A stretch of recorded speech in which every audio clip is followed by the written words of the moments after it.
How did you go from being sort of successful in the beginning to being at the top of the game of what you do? Fear is literally what prevents us from doing half the things we want to do, right? Being on top, even top 5 of any, it's hard. I would call back and say, hey, I missed a call from this number. It's Emil Story, mortgage advisor. I'm here to help, right? Like, because I didn't know. It could that could be a $5,000 phone call, right? Sometimes that's what you need. If that's what's holding you back and you need to tell you something, some people are like, oh, I could always strip. Well, yeah, okay. I don't know who would want to see that. Emil, thank you for coming on. You just started, how long ago did you start your, what's the name of the company? The Success Mentor. The Success Mentor. How long did you start? It was January. It was like January 2nd was the first business day of the year. That's when we launched. So you started a new business with a couple partners. You're a successful mortgage broker. That's right. We'll get to the new business in a sec. Let me do a little backstory. Tell me about you. So tell me, you're a successful mortgage broker. How successful? Like, why did you stop doing that or move on to doing this new business when you have a full career in being a mortgage broker? Yeah. So to clarify, I would say I'm a mortgage advisor. Okay. So there's sort of two avenues you can take if you get into the mortgage business. One is owning your own business, and you start as a mortgage agent, I believe, and you're fiscal licensed and whatever. The other is working for a bank. Very, very similar pieces of the puzzle. There are a number of nuances, of course, but yeah, I mean, effectively, what it was 17-ish years ago when I sort of started in banking. I went to school for accounting, ended up going the finance route, took a dive into working with President's Choice Financial. Now it's Simply, and it's sort of changed its face entirely, but started out doing that, and I was working in the grocery store. So, like, I don't know if you recall, but before, like way back when, you'd actually work in the grocery store, and like if you were in PC Financial, you'd work in the grocery store and you'd approach people shopping and sell them. Try to get them a card or like sign up to the well, it wasn't just a card at that time; it was a full bank. So we did mortgages. We did like literally everything. Mm-hmm. Mortgages were the sort of the biggest product we sold, and I think our target was literally 2 mortgages a year at that time.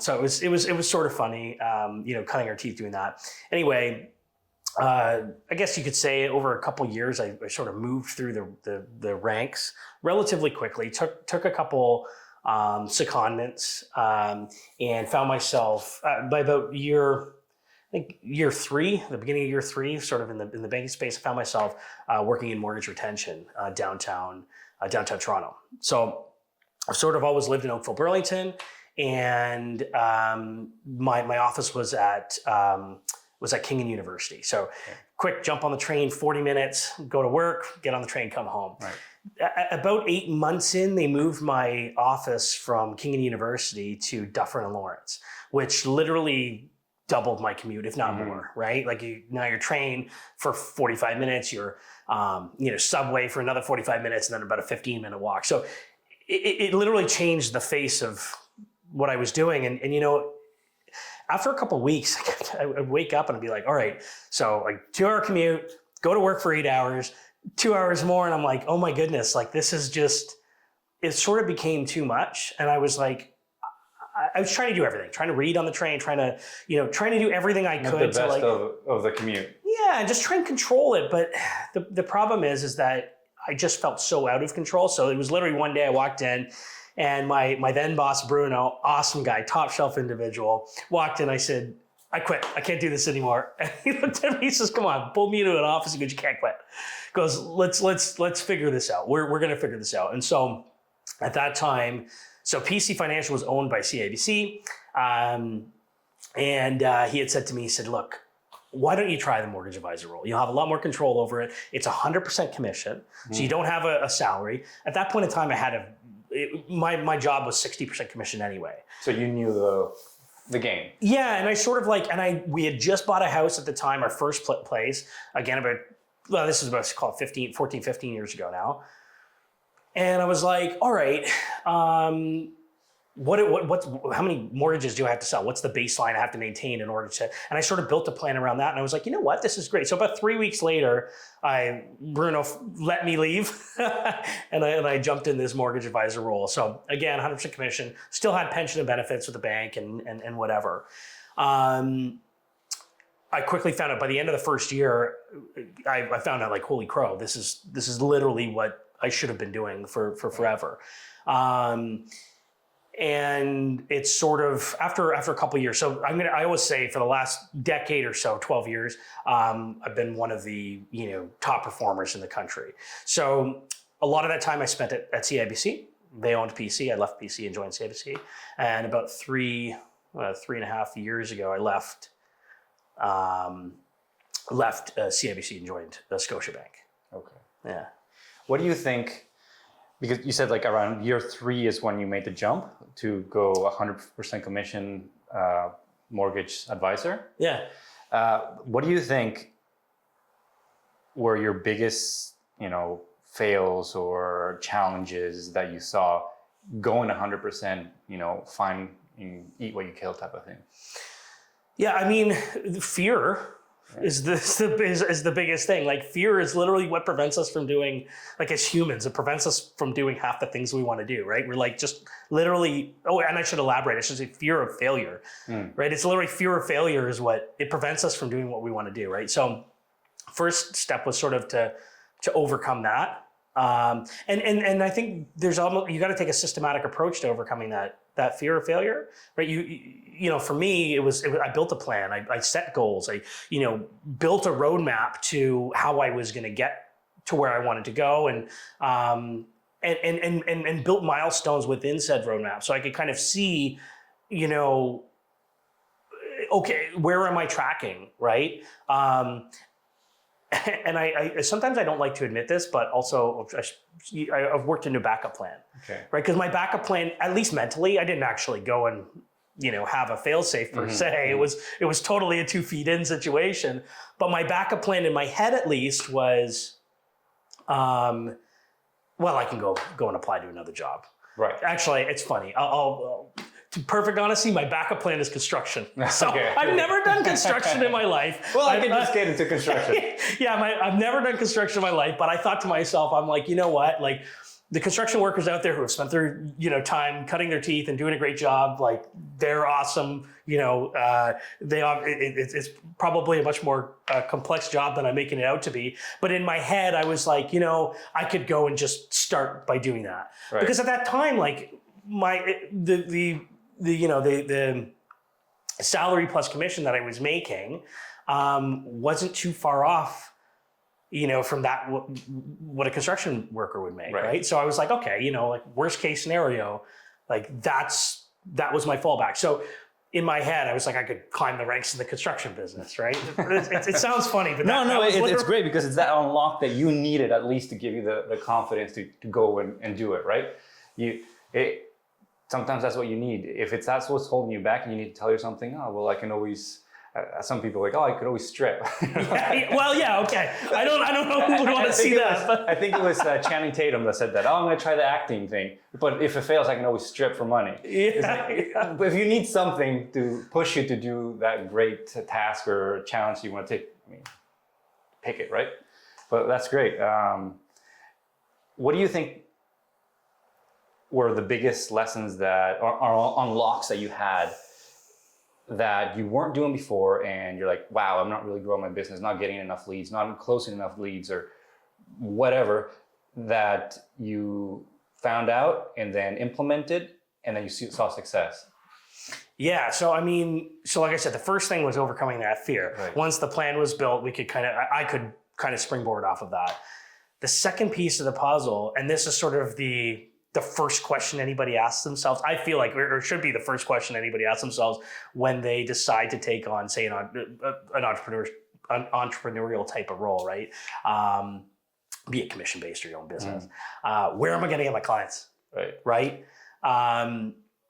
So that was really the biggest hurdle. And I thought to myself, this has always been sort of a philosophy. Like if I want to work on this is my own verbiage, but I want to work on the micro and I want to work on the macro. So the micro would be, getting one client at a time, right? So how would I do that? So at the very beginning, I went door knocking. I literally took a bunch of business cards and I went and knocked on doors, right? Because the hardest thing was to get in front of clients. Right. Well, this lets me control that micro, right? Getting in front of clients. And I got told to, foxtrot Oxford off the doorstep enough times. But there was also a bunch of people who were like, hey, nobody's come to my door ever to talk to me about finance. So I love this, right? So that was the micro. That was the beginning of the micro. Then it became, following up on leads and calling. And as soon as I started to build a sort of database. The macro, on the other hand, is more so again, this is how I'm going to get one at a time, how I'm going to get multiple at a time. And, there's a book by Dan Sullivan I just finished reading. It's called Who Not How. Totally recommend it. And for me, it was very like, what do you call it? Like, it kind of reinforced my thoughts. Like it was can't think of the word. Anyway, who is going to help me to get that macro? Who's going to help me to get more? So, those connections like the real estate agents, the lawyers, the accountants, the in the mortgage business anyway, these are the people that are working with this firsthand, right? And so tackling that became a big piece of the puzzle at the beginning, right? To solve that problem. And one of the things I suppose I learned, I was naive about to start with, and I came to learn was, not everybody's going to want to work with you, right? Especially when it comes to like, real estate agents, lawyers, this kind of thing. Like a lot of people have their connections, and, you're going to work with the people that you are most comfortable with, and you're going to refer business to the people that you're most comfortable with. So the thing is that whenever I would find, I call it social capital. Whenever I find a social capital coin, so maybe that's something I can refer out. Okay. Right? Like that's what I'd be hunting for. So I maybe if someone wants to buy a house, I have that coin. I want to send that out to one of the real estate agents I'm working with, or let's say it was an insurance piece. I'd want to send it to an insurance broker I was working with, or so on and so forth. Whenever I found a coin, a social capital coin, that I could pass out, I would be really, really hopeful that this would provide the building blocks to build that bridge between myself and the target referral source. And again, I think that the hardest part was realizing that sometimes that wasn't the case. I wanted it so bad. I wanted, if I send you this, then we're going to start working together. Right. And then, let's say you're an insurance guy and you're like, yeah, that sounds great. But you already have, because I don't know that you have your connections, right? So you already have your connections and I've sent you a piece of business. There's not really going to be this reciprocal, piece of the business. And so, you almost feel like you wasted that. Right. But I guess at the end of the day, the biggest thing, like I said, is building that micro and that macro so that you can close that gap and find the clients. I think I like that because in life, I like to say being an entrepreneur or having your own business is the closest thing that you can get to life, right? Because it's all on you. You don't do something, you don't learn something, you don't put extra effort, you're not going to get the result, just like in life. And taking on huge tasks like that can be overwhelming. Like having a successful, mortgage business. Wow, that's huge. How do I get there? But breaking it down to even like as much as you can to be able to do it, the tiniest little tasks to check it off. And then it seems manageable, right? Because you know that if you check off these million tiny little boxes, you'll get there. That's what I think that's what Jordan Peterson says, that not a quote, I'm just misremembering. You need to break down tasks small enough that they're manageable for you. So you actually do them today. And every day, if you do the little things that you can and they're manageable for you, and you push yourself a little bit more, it says in 5 years, you're not going to believe how far you've advanced. And I think that's what it is in business, like having the trust and hope and believe in yourself to do the little things every day. And in 5 years, they're going to pay out, right? Yeah, no, like 100%. It reminds. So I'm a first generation Canadian. So my dad's from Guyana, just north of Brazil. My mother's from Sweden. That's why I came out looking like this. The two of them, one of the coolest things I sort of had growing up was they would come up with these. They're kind of ridiculous sayings. But they make so much sense. Like especially in my now I'm getting older. I'm like, man, they make tons of sense. So it reminds me of something my mom always said. She would say, "Well, what's the best way to eat an elephant?" And of course, her quick answer would be one bite at a time. Right. And so yeah, I can't agree with you more. It's one of those things like breaking those tasks in a smaller, more manageable pieces is super awesome. And then the other thing is I think once you get to a certain point, you almost want to figure out what you enjoy doing and what you really don't enjoy doing, and then outsource what you don't enjoy doing, right? So like, for instance, my favorite part of the mortgage business is talking to people. In fact, that's my favorite part of any business, is just having that conversation. My least favorite part is paperwork. So full transparency, I have my assistant do most of my paperwork, if not all of my paperwork.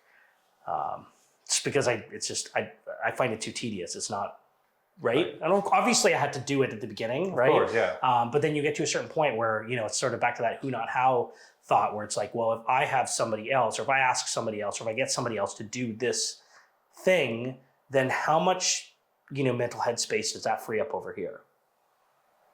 Right. And so in this, if we just want to do a one-to-one comparison, this frees up more time for me to go out and do what I love, which is, converse with people and get in front of those clients. Right. You broke down the big task into very manageable little tiny steps. But how did you know which task to do?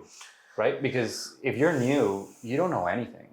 Like if you've been in that spot when you're a new career, and then you can look back 5 years or 10 years back and be like, wow, how much you didn't know, right? Yeah. So how did you know what to accomplish, how to get those leads, why go door knocking, or how did you know to do the big task and how to break it down? So I'll give you kind of a two-part answer to that. So part number one is that's why we created the Success Mentor. Was literally the idea was if I could go back and tell myself 15 years ago what I know now, how much further would I be ahead? And the truth is that I think I'd be leaps and bounds further ahead, because those little things, really trial and error is the only way, right? So, there were not a million, but there were a myriad of efforts that I tried that were literally fruitless, right? But you don't know until you do it, right? And then there were, and so you're kind of doing this trial and error thing, hoping that something sticks. And it's, what's funny is I was talking to like a funnel developer the other day, okay? Internet funnels. And he said, yeah, so when we build the funnel, what we do is we kind of go here, and if we'll send the data here, and if it doesn't hit, then we'll send it here, and if it doesn't hit, if we send it here and it hits, we start mining that area. We start hammering that area with ads and whatever. And it's actually kind of similar to that in a way, where it's like, you try this, it doesn't work, you try that, it doesn't work, you try this, it doesn't work, we try this. Oh my gosh, this works. I'm gonna hammer down on this until it doesn't work anymore. Right? So the one thing about door knocking that I found was really interesting is it worked. Right? And again, there was sort of a numerical plan that was built behind it. I was like, okay, so if I go out in a specific area and I spend 4 hours in the morning, say call it from 9 to 1 or 8 to noon or whatever, knocking on doors, how many leads can I target getting? And let's say that was, I don't know, I can't remember, this is 15 years ago, but let's say I wanted to get 25 leads in the morning. So I thought to myself, well, what's my closing ratio? So let's say I can close 1%. Let's say I can close 1% of business. That's a small number, 1%. I feel like that is I like starting at 1%, right? It's like, if I'm doing this trial and error thing, 1%, it feels manageable, right? So that means every 100 leads, I can get one mortgage. If I'm spending 4 mornings of the week out knocking on doors, I can get one mortgage out of that. 25 leads a day, 1% of 100 is one. So that means I can get at least one mortgage a week. And this was sort of my mentality going into it at the beginning, right? One mortgage a week. Okay, so that's, at the time, call it 4 to 10 grand, right? So if I can do that once a week, that's a pretty damn good return for someone who's coming from, at that time, a $40,000 a year, role. I think I digressed a little bit from the question, but long-winded if you haven't noticed. Yeah, no. So my last question about your career would be, so you kind of set out like how you got to be the beginnings to your success. And now let's say, 7 years from there, how did you, because being on top, even the top 5 of anything, it's hard. And it's not by luck or anything. So how did you go from being, sort of successful in the beginning to being at the top of the game of what you do? Yeah, so to kind of circle back to what I just said, I found those points that I could hammer down on. So the door knocking was awesome. Like that was a great way to kind of start it, but it sort of became the output didn't match the input as to some of the other things I had tried. I would, if you're starting the business, 100% go door knocking, like 100%, right? But eventually you're going to get to a point where it's like, well, it's more time effective for me to sit there and say, call, my past clients from the micro, or call the real estate agents and insurance brokers from the macro, right? And set up lunches and coffees and this kind of thing, and actually spend time developing and maintaining these relationships. I think, there's, I don't know, if I would have sum it up into 3 things that were different, what I did as compared to the person who started around the same time as you. Started around the same time and their plane never took off the ground. One is always call back your client. It's the number 1 complaint in any business, anywhere, you name it. Always call back. Like they never called me back. That's the number 1 complaint, right? So that was a different thing. Like I was that guy, if you called me and I saw the dead number and I missed the call, I would call back and be, hey, I missed a call from this number. It's Emil Story, mortgage advisor. I'm here to help, right? Like, because I didn't know that could be a $5,000 phone call, right? It was worth that call, right? So that was number 1, and it's amazing how many salespeople don't understand that. Like it's such a simple thing, but it's so powerful, and it truly and honestly, it's amazing how many people don't understand it. The second thing is make it easy. So I tried to make it as easy as possible. So the thing is that especially in the mortgage game, and this is the same with really any convoluted product, but especially in the mortgage game, it's people get nervous. Right? Like it's a big product. There's big numbers, there's big pieces, and they're afraid. Like I've had people like coming up for renewal telling me like, if I don't get this done, am I going to lose my house? I'm like, absolutely not. It's okay. It's like, just, it's going to be okay. So there's this make it easy piece. And a lot of kind of the top sales pros will tell you, the difference between someone selling you a product and a top sales pro is they take you down the path. They create a story and walk you through it. So I think that's a big piece of the puzzle, right? It's like, again, back to making it easy. It's like, okay, so this is what's going to happen first. This is what's going to happen second. This is what's going to happen third. This is what's going to happen fourth. And finally, this is what's going to happen. Do you have any questions, right? And then we can kind of dig into the parts that have questions. But building that sort of roadmap from start to finish, I think, was huge. And then third, and this might be the biggest piece of the puzzle, like period, prospect. Like you can never not prospect, right? So what ends up happening a lot of the time is 2017 was a monumental year for my business. In fact, it was the biggest year I had ever had. Okay. Which also meant biggest pay I'd ever had, it was monumental. I watched a lot of my colleagues in 2018, the year subsequent, which was a dead year, sort of go, where'd all the business go? What's happening? What do we do? And I think it literally is because I stopped prospecting. Right? So it was like, oh, I have a free hour in my calendar, and organization, that whole piece. That's a whole nother, topic. But, I'd look at my calendar and be like, oh, I have a free hour. I'm going to, a time block is what I call it. I will block that time for calling. And that's a practice I still do, right? So not every day, but every week anyway, there's at least, I'm going to say 8 to 10 hours of call blocking. So that's me not calling people who have called me and I booked an appointment with. That's me calling people that I've dealt with in the past. And at this point, after 15 or so years, there's, call it 6,000-ish connections. So there's my list of people I can call and contact has grown to a point where the business is relatively self-sustainable. So if I can kind of summarize it and tell me where I'm going, I'm summarizing it wrong. In the beginning, it was just like trying a ton of things, seeing what kind of gave you a result, and then putting hours behind it. Yes. And after that, where you kind of already had some success and you kept on trying things and you found things that were giving you out a better return, then you start leveraging, right? Your time is not, it's more valuable over here because it'll give you a better output. So you have a little more leverage on the output. So you invest in relationships, like you said, maybe real estate agents, insurance guys, all that kind of stuff. Does that sound right? Yeah, well, it's exactly the case. And I think, kind of back to come full circle, really learning what the error is in the trial and error is a huge piece of like that initial success, right? And I think what happens is, and I do believe, I hate to say that there was luck, because really, it's true. You create your own luck by, doing, but there is a piece of the puzzle there where you're like, the more things I'm trying, the more things I'm actively pursuing, the more avenues I'm actively pursuing, the luckier I'm going to be, right?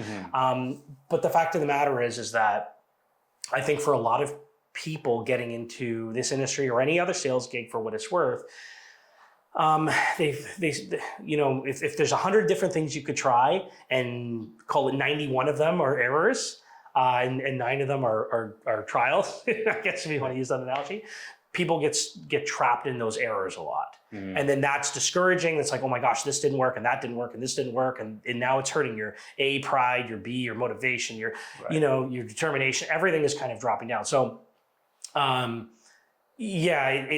is a bit of, again, I don't like to say it, but I think there is a bit of luck wherein, maybe I hit one of those like the door knocking. I hit that early on and was like, holy crap, this works. That confidence boost to then go through the bad ones. Yeah, and then the other piece of the puzzle too is when you're selling any product, it doesn't matter what it is, you have to be good at talking about that product.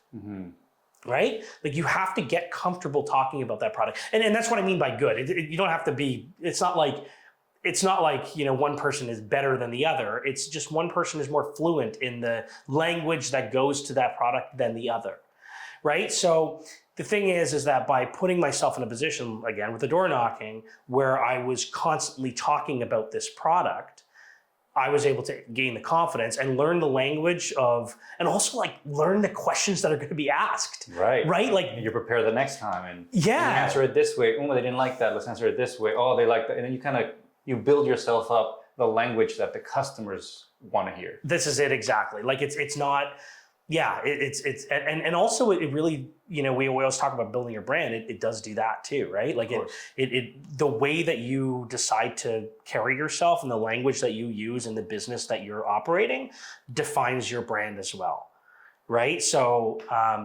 it's just one piece, and we put them all the pieces together and you kind of get this thing. But I think, at the end of the day, like I said, is people get stuck in this error, too many of the errors, and then it discourages them. So when we created TSM, we were trying to mitigate that. Perfect translation. Let's go to that. Let's go to that. Yeah.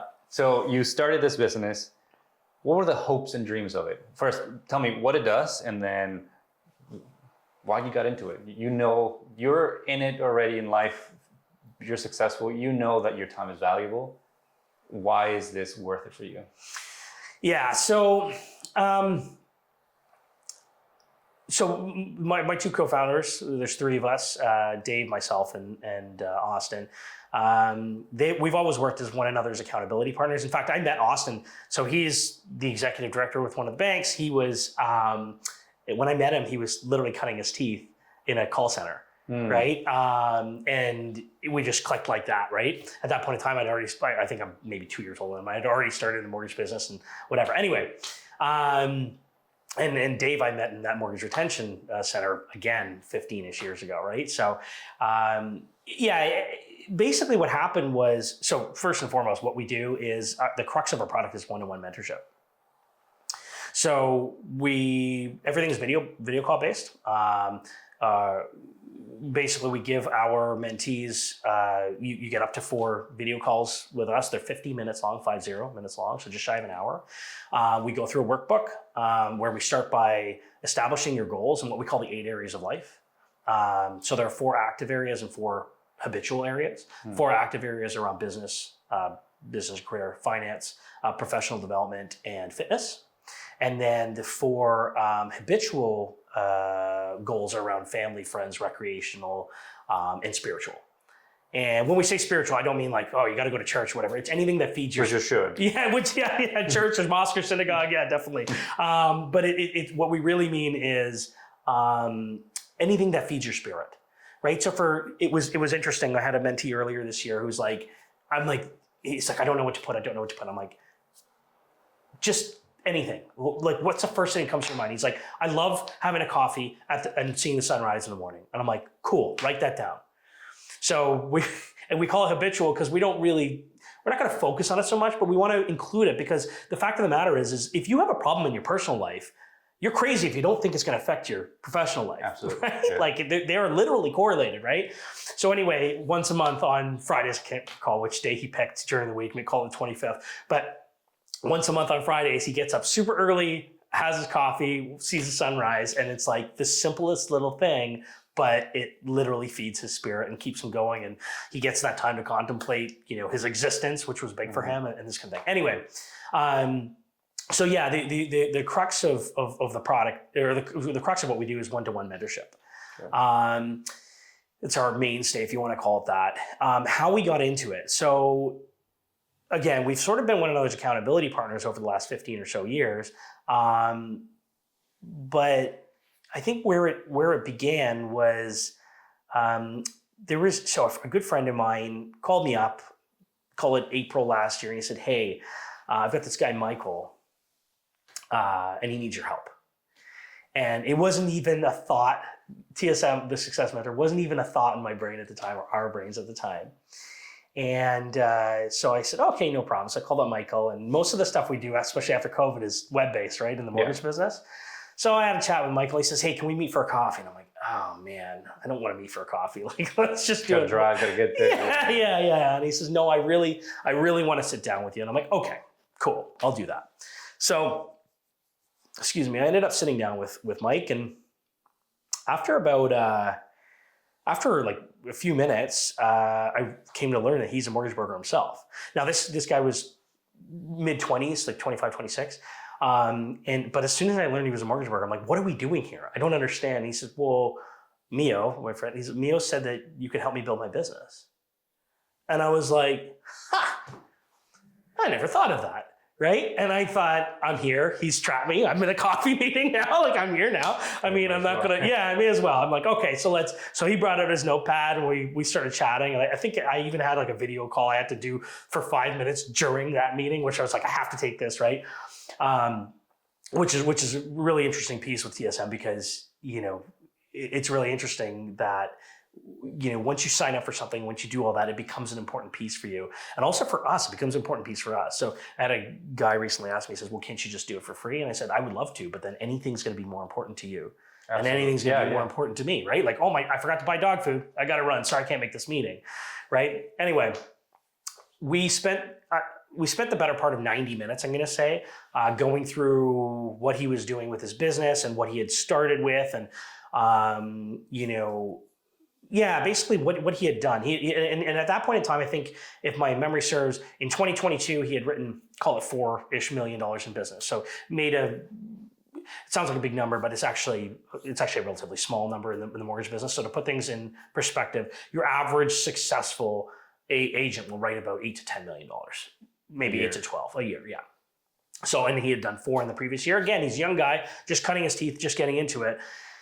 And I think what happened was I came to quickly understand that those activities, we took that 100 activities, and he was falling into those 91, the errors, right? He was constantly falling into the errors. And and some of it honestly came from inactivity as well. Like, I mean, he honestly said to me, he's like, I don't really know what to do. Right. So him and I still stay in touch. I don't know where he's at now for 2024, but I know in 2023, he like tripled his business just from that one meeting. And just saw a huge amount of success because I was able to kind of paint the picture of what to do. Fast forward, so that was April or May or whatever. Fast forward June or July, and no, it was even later than that. It was called September. Anyways, driving up the cottage, having a boy. My wife and I have a cottage, but every once in a while I'll do a boys' weekend up there. Driving up there, and I was chatting with the guys, Dave and Austin, and I regaled Austin of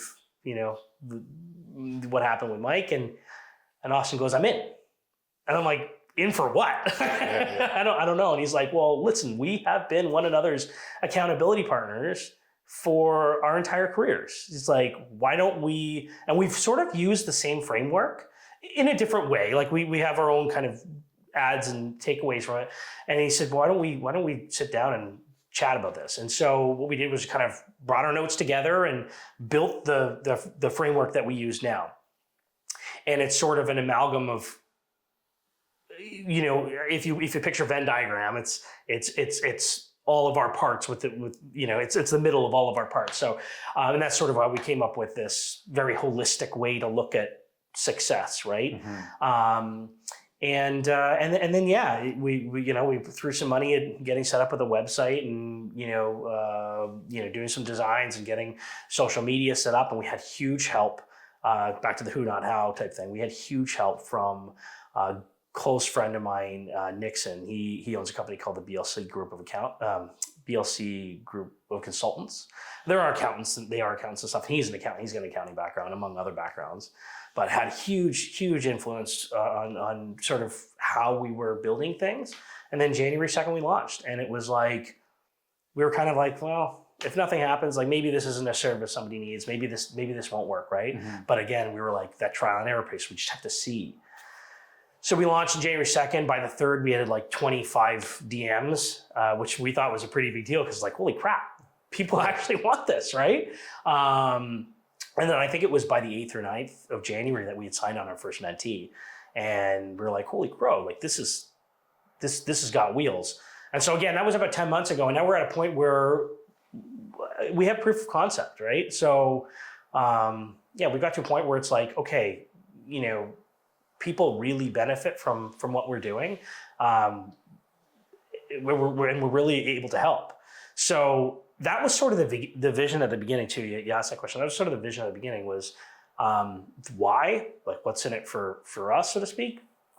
And in reality, I'm great at selling mortgages, right? But I guess I don't,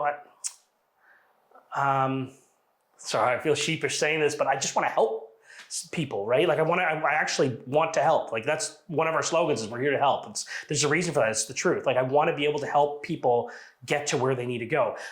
I have been blessed and abundantly successful in the last 15 years and gotten to a point where I know what to do and more accurately or importantly, what not to do. Mm-hmm. So to be able to impart that knowledge on the next generation of professionals coming into the business or into a business, I should rephrase, it just, I can't tell you the feeling after I finish a session with a mentee, I can't tell you the feeling after. It's unbelievable, to know that they've got so much out of it, and it's just this symbiotic awesomeness. Right. One question: when you sat down with a young mortgage broker, him becoming successful, did it take away from your business? No. So actually, that is a great question. Do you see why I'm asking? Yes, of course. That's a really cool question. And it's not one I haven't been asked about before. So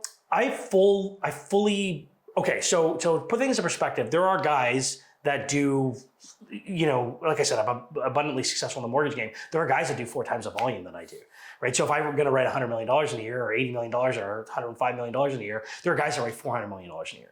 they are, they are giants and moguls in the business as well. We don't compete for business. The reason we don't compete for business is there's like, I don't know, personally, I believe in the abundance principle, right? Like there's enough to go, like, so I often say, like, how many people are there in Ontario? So in this, like, for what it's worth, I do mortgages nationally. But if we just take a survey of Ontario, like how many people are there in Ontario? It's like, I'm pretty happy writing about 200 to 300 mortgages a year. I'm really happy doing that. You know what I mean? Right. Like that is a really good amount of business. And so I just don't see us overlapping. And then the other thing is it comes down to brand, the brand is a real big piece. It's like, I don't know. Yes, there's, you could say that, Nike and Reebok compete, but the fact of the matter is that they also sort of work in tandem, right? Like if you could only buy Nike, and Reebok didn't exist, then, you would almost feel pigeonholed. It's like a monopoly at that point. So I think there is like healthy competition is actually a good thing. But because my brand personally is unique to me, I just don't feel that there's that, competition. I don't know if that Nike Reebok thing made any sense, but I don't feel like there's. No, it makes total sense that if you're one of those finance guys doing numbers one-to-one, obviously it looks like it's taken away from your pie chart or whatever. Yeah. But when you realize that we're humans and we buy, I think you said it in the beginning, we buy from people we like, that we feel comfortable. And who do we like and feel comfortable with? People that have things in common with us or that we look up to. And it's very unique to who I look up to and who I like and who I feel comfortable with. And I'm gonna try to find somebody who fits that, right? So you're very unique. You're your individual person. You're going to attract these certain type of people. He's going to attract these certain people. So like, I get it. What you were trying to explain. You don't really compete. No, it's like, you could look at it like that, and there are people in the business that look at it like that. But I'm going to write out and say I think it's wrong. It's assuming that you're going to get that business anyway. Yeah, there's big assumptions there, but it's also like, I don't know. One of the hardest things in sales is losing a sale. Okay, it can be very deflating and whatever. If I'm going to lose a sale and I, find out I lost it to a person who's a good person, and I'm like, oh man, I know that guy or girl, and I'm actually, it like softens that blow, right? So there's that kind of piece as well. But the other thing is that in business, you're going to lose sales. Like no matter what, you're going to lose sales. Right? And so you can't defend against that, right? So it's if you can't beat them, join them type thing, right? Like, yeah, you can't defend against that. Now let's go back to the mentorship. This is a question I have in my mind. Do you think, because it's nice enough to say that, oh, if I would have had a mentor that told me, those 9 ways that actually work and not to do the 91, do you think those 91 actually had lessons for you to give you resilience, a ton of things that if someone just told you to do the 9 thing, maybe you wouldn't have been as successful? Yeah. But the struggle taught you more, a big chunk of why you're successful. Yeah. So what's really interesting is I saw this kind of reel this morning, and it was like, it's like, parents these days are so afraid to yell at their kids, right? And I'm not advocating yelling at your kids, but I like this perspective. I like the perspective that came from this reel. I was like, but you need to yell at your kids every once in a while so that, let's say, when they get into the workforce, you don't want them getting in the workforce and then their boss yells at them and they're like, I don't know what to do. Like, oh my gosh, I can't believe they yelled at me, and they break down, right? So by having that sort of stern hand, it lets them have a stern hand in the future. And I think that correlates sort of well with this question. Yes, I think there were lessons learned from the trial and error pieces. And if you want to get a lot more granular, let's say half of those, the lessons that were learned was like perseverance and determination and just press through it and just get stronger, thicker skin, get better, right? The other half of it, are much more impartable lessons, I feel. So when I help somebody move along in their career or in their sales or in their finance or whatever, when I help somebody move along, I can impart, the half of those lessons, right? Those call it 45 of that 100, right? Half of that 90, half of those lessons where there was, active things I learned. Like for instance, I had a business development manager that was assigned to me for 3 days that literally followed me in the car to all meetings and everything, and literally looked at how I did business, broke it down and refined it. Those little things were like, I had trial and errored those for the longest time. And then he kind of took what I had distilled from my trial and error and distilled it further to, a modicum of perfection. I won't say it's perfect, but a modicum of perfection. Those 45 other pieces or 46 other pieces that are learning that perseverance, and that the thing is that everybody, to tackle you, everybody's unique. Everybody's going to have their own hurdles, their own hills to climb, their own things that are going to block them, right?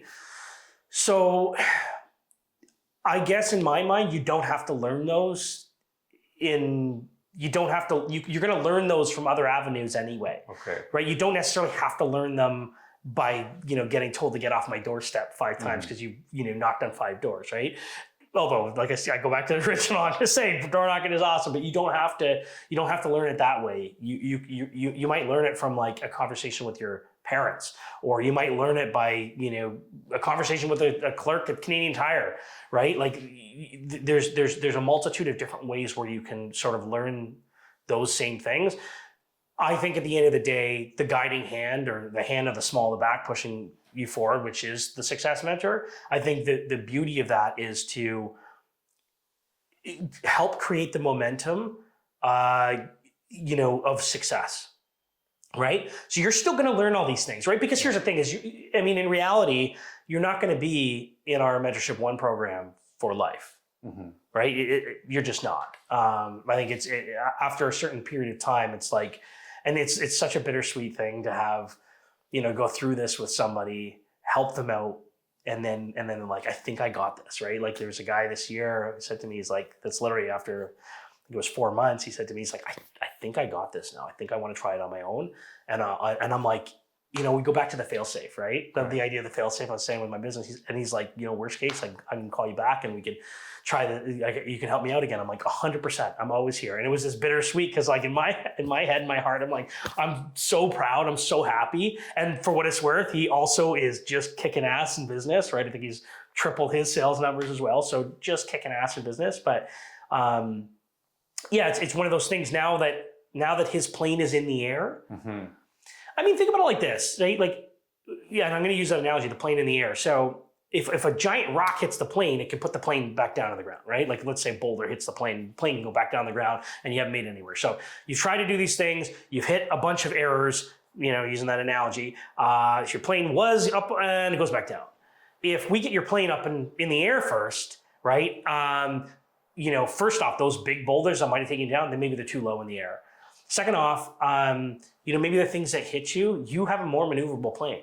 So you can move the plane. You're like, okay, that didn't work, but that's okay because these things do work, right? So you become a lot more, I guess, adaptable in the scenario because you're like, I know what does work. So I'm going to still try these other things. I'm still going to learn from these other things.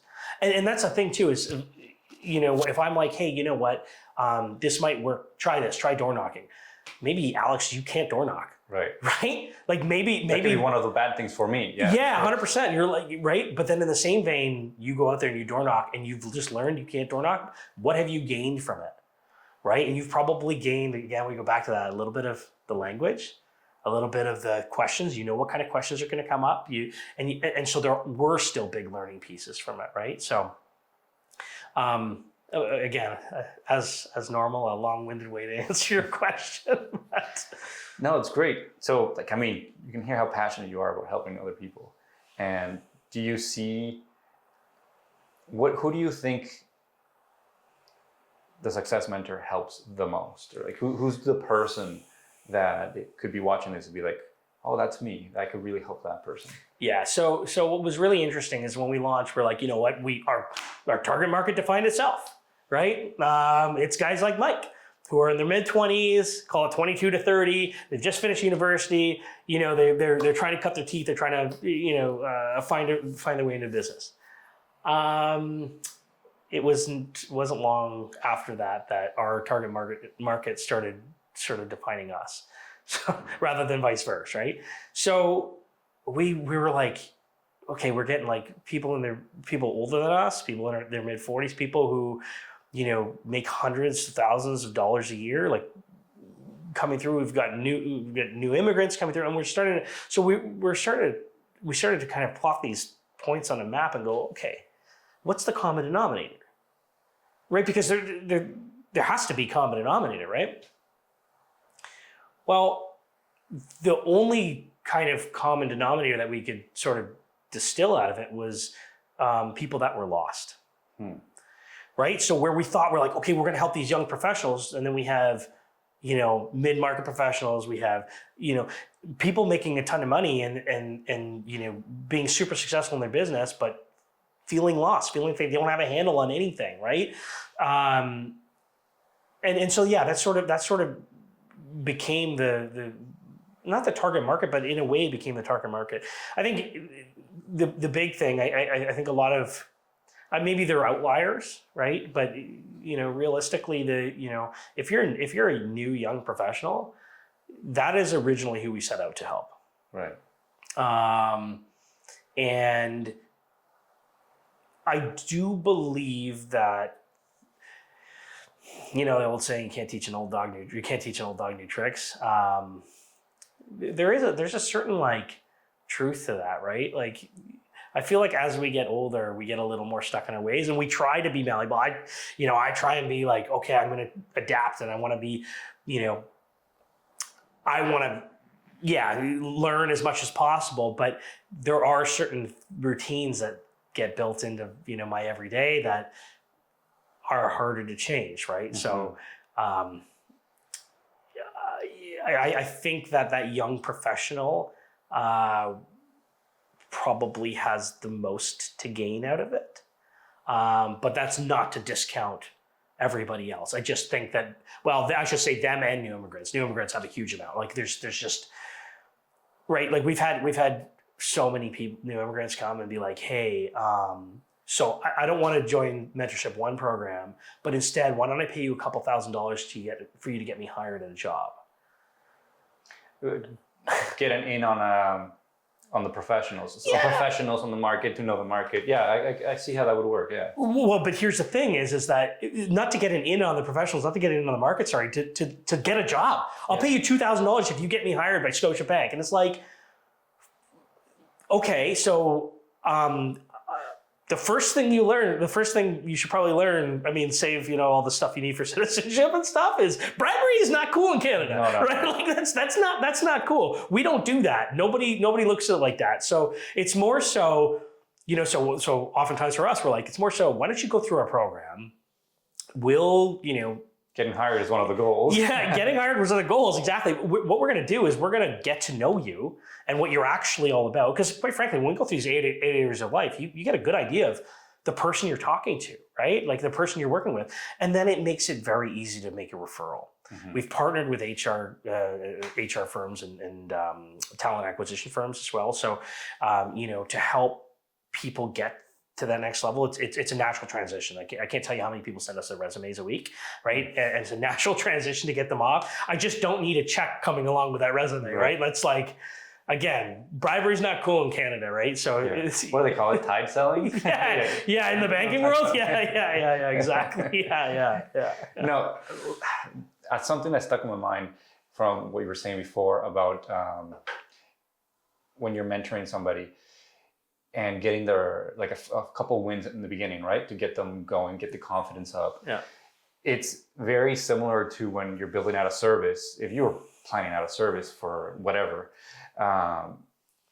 one of the rules, or you should be doing, is getting your client an easy win right off the bat so they can feel good, right? They can feel like you're moving along, you're giving them value. And I don't know, that just connected with me. Like when you're building out a service, that's what you want to do right away. Like as fast as you can, give your client a win. If it's marketing a quick sale or something just to reinforce and get the patience that you need for something big, right? Yeah, I mean, you need something to I think the reason at the end of the day, kind of going back to the original where we said, people like to work with people they like or whatever. People prefer to work with people they like. I think there's a second piece to that. Okay, that gets you in the door, but it gets you at the table signing the papers. I continue with that analogy. There has to be trust, right? Trust is a big piece, and providing that small win off the hop, that's what that does. It builds trust, right? The other thing too is I think it happens to me. So again, one of our active goals is fitness. So I'm very active. Okay, 7-8 workouts a week. I might not look it, but I do. And it's one of my personal goals. Like we live this ourselves, right? It's one of my personal goals to look like I work out 7-8 days a week, right? Anyway, I think oftentimes we kind of compare ourselves to our ideal.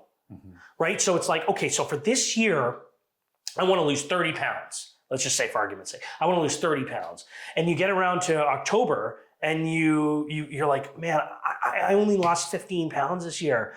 I failed. I didn't hit my target, because you're comparing yourself to your ideal, as opposed to comparing yourself, looking at what you did accomplish. Who you were yesterday. Yes, exactly. And when you look at that, you're like, holy crap, using that same analogy, I lost 15 pounds this year. Like I did pretty damn good. I wonder how what I can do for next year. I wonder what changes I can make for next year to get to where I want to go, right? And I think that is a huge, being able to do that is huge, because when we compare ourselves to our ideals, the truth of the matter is you're not going to hit all your goals, right? You're not going to hit all your goals. You're just not. If you do hit all your goals, they're not high enough. Right? They're not lofty enough. So, we have to be able to, again, adapt to that piece, right? Adapt to okay, so what did I do? Right? So a number of my personal goals, so my calendar follows the banking calendar, the fiscal banking calendar. This is just, it's been in banking for so long that me personally, my new goals for the new year start November 1. So I'm right at the end of my year right now, right? And this is for everything. This is my fitness, my finance, everything. So usually in October, I go through this like roller coaster of emotions, because I'm like looking at the ideal versus where I'm at, right? And I think that's normal. And I think, we don't want to forget the ideal, right? Because that's what we're sort of, that's like your stretch target, right? That's where you want to be. But you also don't want to let that ideal discourage you to a point of like, I'm not going to do it anymore. I'm not going to try anymore, right? Yeah. Which comes back to what you began, setting smaller goals so you can achieve them and feel good and break it down to it's manageable. So, Emil, I think this has been a great conversation. Anything else that you think we should hit or you want to say about the business? Yeah, I mean, the biggest thing we're trying to do is grow a following. We've noticed that it's sort of growing into a community. It's dare I say, it's becoming a bit of a movement. Like there's a lot of support and backers behind us as we're seeing what we do on a daily. So I'd love follow on Instagram. Instagram and LinkedIn are our two big platforms. We have the others, Facebook and TikTok, but Instagram and LinkedIn are our two big kind of platforms. We, generally speaking, I say most days we'll have a new piece of content that comes out. So tons of stuff that, if you just want to get a taste of sort of what we're doing and how we can help. A lot of the content you'll see that comes out on our socials is very much around that business career and how you can kind of tweak the little things in your business career and how it might help. Yeah, I think it's a wonderful business. I think it's a beautiful business because you guys are all successful.